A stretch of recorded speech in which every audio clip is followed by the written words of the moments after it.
मुख्य भगवान के 24 अवतार हैं, जिसका वर्णन श्रीमद् भागवत जी में किया गया है। भगवान का सबसे पहला अवतार आचार्य कह रहे हैं, स एव प्रथमं देवः कौमारं षड्गमास्थितः चचार दुश्चरं ब्रह्मा ब्रह्मचर्यमखंडितम्। भगवान ने सबसे पहला अवतार 4 महात्माओं के रूप में लिया, श्री सनक, श्री सनंदन, श्री सनातन और श्री सनत कुमार।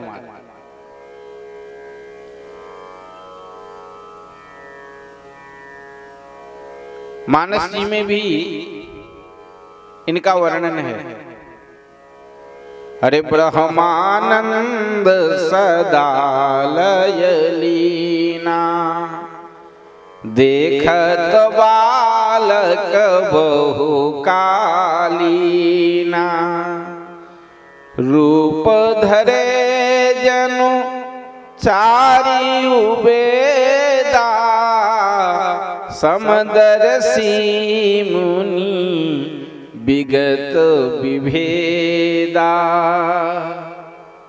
4 महात्माओं के रूप में भगवान ने सबसे पहला अवतार लिया और इस अवतार में भगवान ने मुख्य कार्य क्या किया?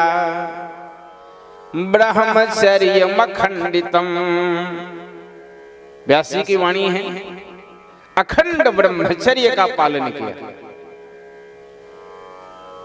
कैसा ब्रह्मचर्य? बालकों की तरह ब्रह्मचर्य। बालकों को ये लगता नहीं कि हम युवा भी हैं, हमारे अंदर कोई विकार भी है, क्योंकि उनमें विकार उदय ही नहीं होता। तो श्री सनक, सनंदन, सनातन कुमार बालवत रहते थे, देखत बालक बहुकालीन।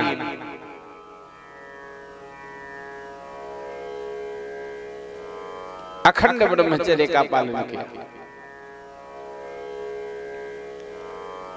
भगवान का दूसरा अवतार श्री वराह भगवान के रूप में हुआ। पृथ्वी का उद्धार करने के लिए भगवान ने वराह रूप धारण किया।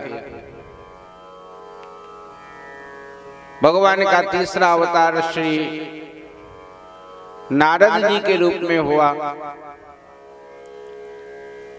श्री नारद जी के रूप में आकर के भगवान ने सात्वत तंत्र यानी पांचरात्र पद्धति का प्रचार किया, पूजन पद्धति का प्रचार किया। भगवान के नाम का प्रचार किया।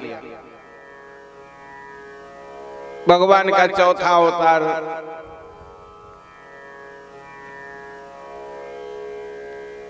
नर नारायण के रूप में हुआ, जिन्होंने बहुत वर्षों तक बद्रीनाथ में तप किया। भगवान का 5वां अवतार कपिल भगवान के रूप में हुआ। 6ठा अवतार श्री दत्तात्रेय जी के रूप में हुआ। इस तरह से 24 अवतार का नाम ले रहे हैं। 7वां अवतार यज्ञ नारायण का,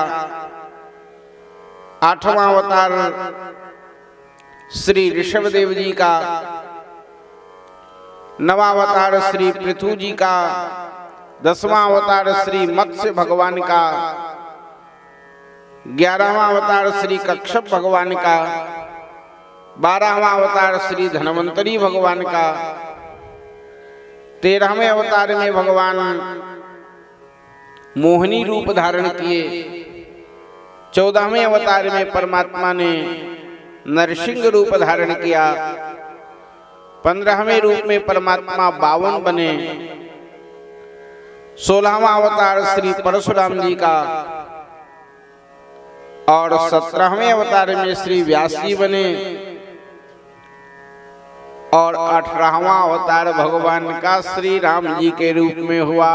बोलिए राम लला सरकार की जय। नरदेवत्वमापन्नः सुरकार्य चिकीर्षया समुद्र निग्रहादीनि चक्रे वीर्याण्यतः परम। भगवान व्यास कह रहे हैं नरदेवत्वमापन्नः, नरदेव के रूप में यानी राजा के रूप में भगवान का अवतार हुआ। और देखिए अगर वन में है तो भी राजा, अयोध्या में है तो भी राजा। वनगमन हुआ, माता कौशल्या को सूचना देने के लिए भगवान गए तो भगवान ने यह नहीं कहा कि पिताजी ने जंगल निकाल दिया, घर से निकाल दिया, वन भेज दिया, ऐसा नहीं कह रहे हैं। अरे पिता दीन मोही कानन राजू, पिता ने मुझे जंगल का सम्राट बना दे। और जिस तरह एक सम्राट वन में रहता है उस तरह श्री राम जी रहे। अगर कोई विधर्मी वन में विधर्म कर रहा है तो उसका संहार किया श्री राम जी ने। कोई राज्य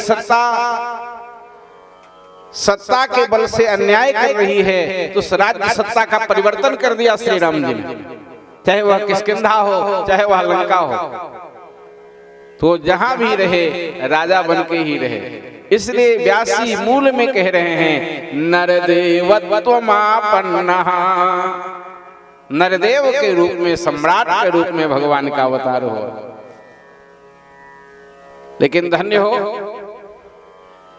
किस लिए अवतार हुआ तो कहते हैं सुरकार्य चिकीर्षया, देवताओं का कार्य सिद्ध करने के लिए आए। गोस्वामी जी ने भी इसको कहा है, अरे गोद्विज धेनु देवहितकारी कृपा सिंधु मानुषतनुधारी। देवताओं का कार्य सिद्ध करने के लिए भगवान का अवतार हुआ।